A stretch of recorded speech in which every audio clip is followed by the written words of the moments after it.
Hello. Hmm.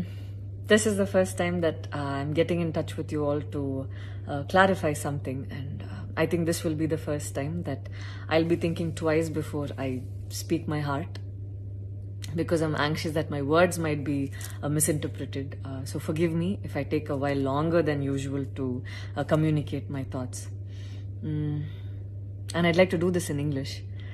In a recent interview, I was asked if I was a supporter of the left or the right wing, and I clearly stated that I believe I'm neutral, and we need to be good human beings first before we identify ourselves with our beliefs, and that the oppressed need to be protected at any cost.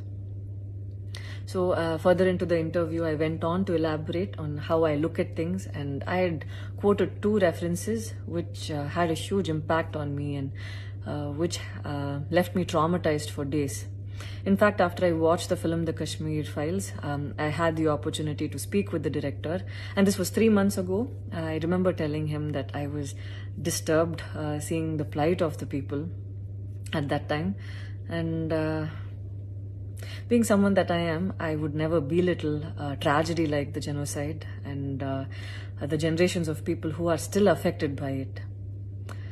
Having said that, I can never come to terms with the mob lynching incident that had taken place during our COVID times, because I remember seeing that video and being shaken for days.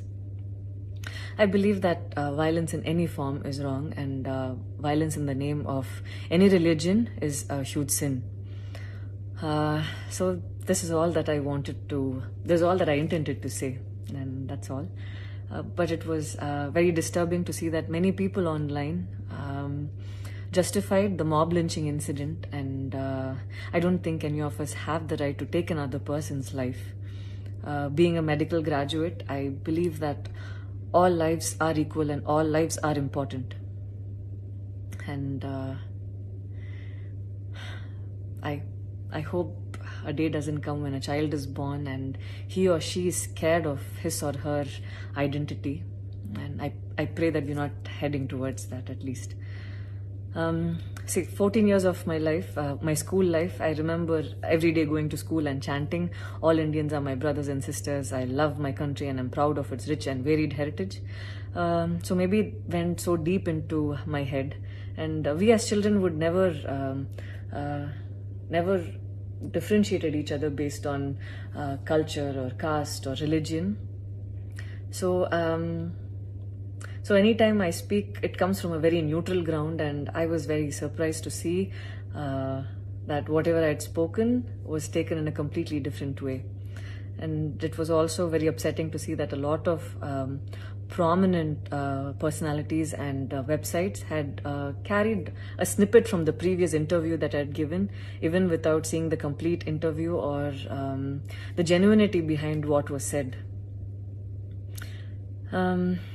I would like to take this opportunity to thank the people who stood by me the last few days, because I remember feeling so alone and conflicted, wondering what I did wrong, and it was heartwarming to see that a lot of people raised their voice in support of me, and I felt like they knew me for who I am. So thank you so much for making me feel like I wasn't alone. So I wish you all happiness, peace, and love. Thank you so much.